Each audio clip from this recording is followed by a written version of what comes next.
What's up, y'all? Welcome back to my channel. I am so excited to be back. It's been a minute. I'm not gonna waste any time talking about why it's been a minute. We're gonna get straight into the video. Today, I am sharing my top 10 books of 2022. Let's get into it. Book number one that I absolutely fell in love with almost immediately is Anxious People by Frederick Bachman. Y'all know I'll be trying my best with the names. This book is so good. It reads like a TV series because the chapters are about 2 to 4 pages max. So you're just really running through it. It feels like binging a really good show. And it's funny because this actually is a limited series on Netflix, and I do not actually feel that way about the actual show. Anyway, this book, if I had to just sum it up in one sentence, really showcases the importance of extending kindness and grace to one another. More importantly, extending it to yourself. And I think it teaches you a lot about how to navigate awkward situations, how to navigate being an anxious person around other anxious people. It is so good, and the characters will live with you rent-free in your head, probably forever. Book number two, I'm a little bit late to the game, probably a lot a bit late to the game, but I have The Mothers by Britt Bennett. This book was so good to me because Nadia and Luke's relationship just speaks a lot to the decisions that you make that you don't think are going to haunt you or follow you throughout your life, but they inevitably do. And reading about how they manage that, how they manage a decision they made when they were both teenagers to how they're managing it as adults. It's written so beautifully. I would say the only thing, and I mean, it's in my top 10, so I really enjoyed this book. The only thing is that I feel like the author was going for like a Toni Morrison type vibe with the mothers as narrators, and I wasn't sure if it was necessary. I wasn't sure if it really worked within the grand scheme of things, but the main characters that she wrote are so alive, and you really feel them like jump out of the pages. So I love the story. I love that it takes place in San Diego, and she's really like shouting out the Black community in San Diego. I haven't personally read a book yet that does that, so I appreciated that about this book. And it's funny because when I read this, I actually took a little trip down to San Diego randomly. So it all just came full circle, and I was like waiting to see Nadia in her dad's pickup truck. You feel me?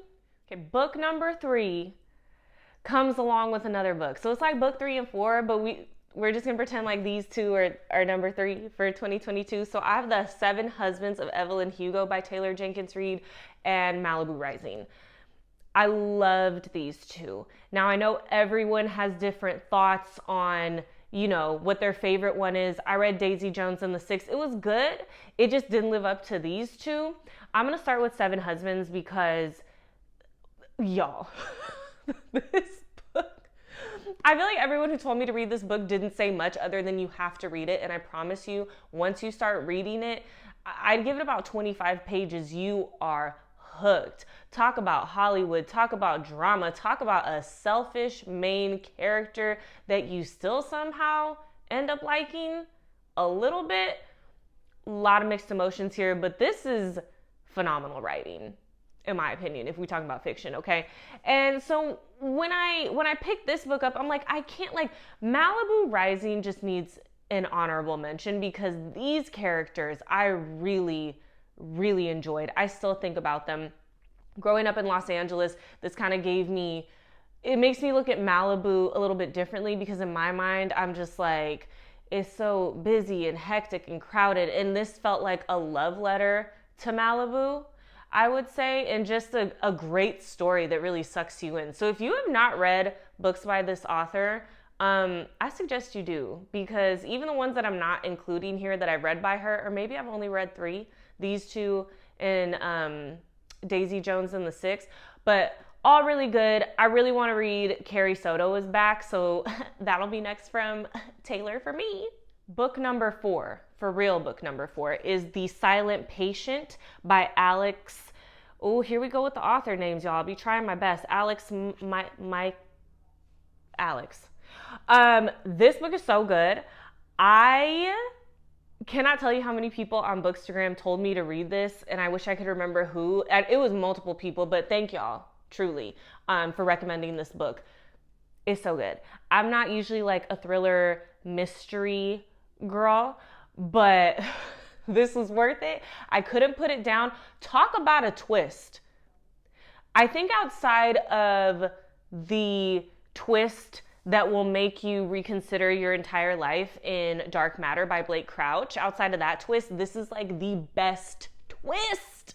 It is so good. If you just want a good thriller where you can be up all night trying to figure out why this woman shot her husband and never spoke again. Had to grab my tea, y'all. I'm getting real excited. We are halfway through the list. Book number 5, Sabrina and Karina stories by Kali Fajardo Anstein. I'm trying my best. Fierce and essential, according to the New York Times Book Review. These are fierce. They are essential. She captures the beauty of Colorado. I mean, I'm assuming she's capturing it. I've never been to Colorado, but I feel like she paints such a beautiful picture of Colorado, paints a beautiful picture of the Latina women that are all featured in these stories, all of indigenous ancestry. It's a feeling that I can't describe, that I haven't gotten from other short stories, because, you know, in a short story, you really got to go there and get there quickly. And she does it so well. And, you know, in 15, 20 pages, you feel like you know these characters, you feel like you know where they're coming from, and you've been with them along the ride. And it's great writing. I think that's really hard to do. As a writer myself, the short story, y'all, it ain't easy. So I think these are really great if you want to get into short stories, or if you want like inspiration to write your own. Highly recommend this. So the last 5 books in my top 10 are all autobiographical in a sense, which you will see when we get into it. But book number 6 is a memoir from Trevor Noah. Y'all know what it is. Born a Crime. Clearly a little bit late to this one too. I actually received this book in a book exchange in 2020. So it took me 2 years to get to it, but my God, is this book funny, intentional, informative, a love letter of sorts, I would say, to his childhood, to South Africa, to his mom, who is a beast. Because if God is with her, who can be against her? When y'all read this book, you will understand like why that means so much. But highly, highly recommend this book if you just want to laugh out loud and also cry your eyes out.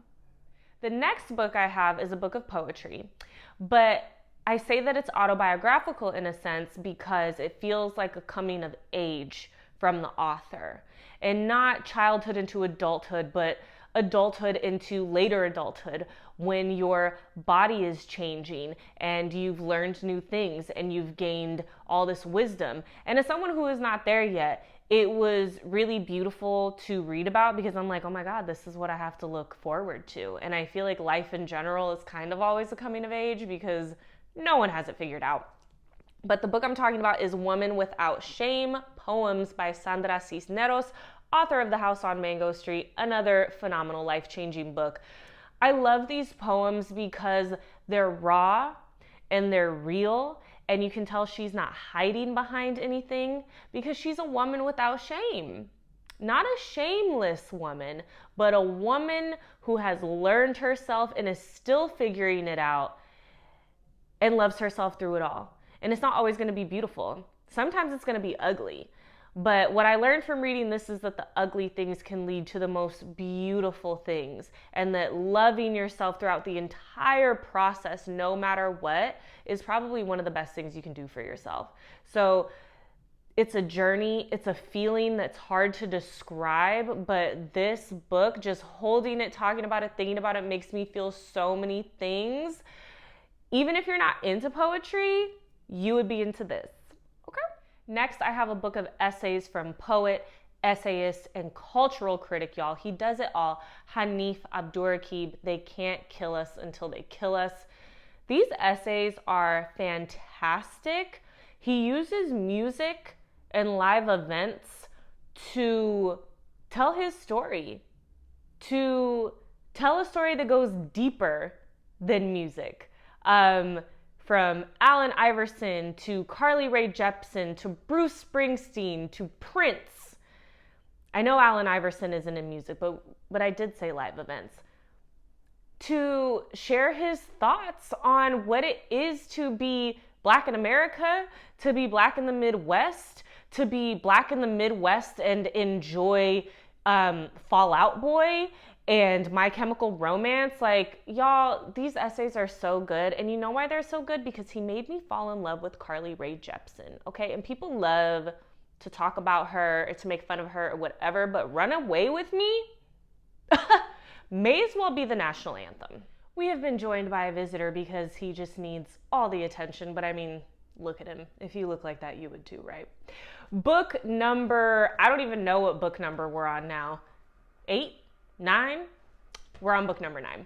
Book number 9, y'all. This book made me appreciate my therapist and therapy even more. Didn't even know that was possible. But we have Maybe You Should Talk to Someone by Lori Gottlieb, a therapist, her therapist, and Our Lives Revealed. This book is so good because it's so real, and it teaches you that we are all going through it. Okay. We are all going through it. You are, your therapist is, their therapist is, and it's just so, it's so human. It reminds you of your humanity and the fact that we're all hurting and that we're all so capable of so much love at the same time. I feel like that's the best way for me to describe it, but it'll make you laugh.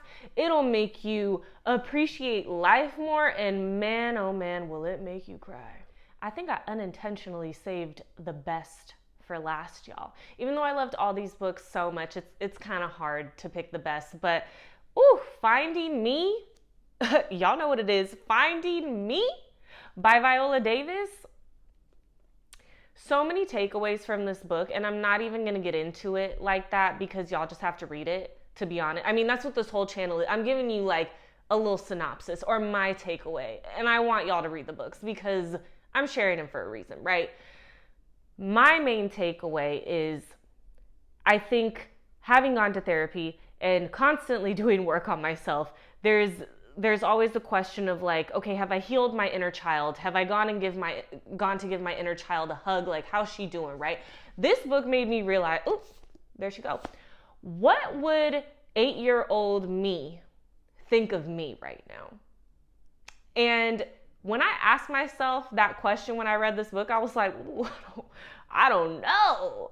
I don't know what she would think of me. I think she would be proud of a lot of things, but then there's some other things where I'm like, oh girl, maybe we should work on that because young you, I don't know. And I feel like holding myself accountable to the 8-year-old me, the way that Viola Davis has done her whole life, completely changed my perspective of how I want to go through life. And now nobody's perfect because I be messing up all the time. But this book, it'll make you think differently about everything. And she lived a hard life, y'all. Like, you would not expect the life that she lived. It's just so inspiring. So if you haven't read this book, I suggest you go do that.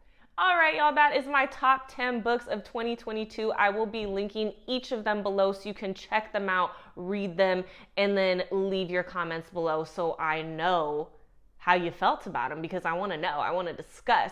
Again, if you are not following me on Instagram, please follow me, Shawty Reads. Make sure you subscribe to my YouTube channel so you don't miss out on future videos, because I can guarantee you there's going to be future videos coming to you in 2023.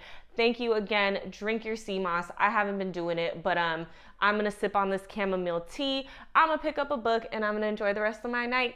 See y'all next time.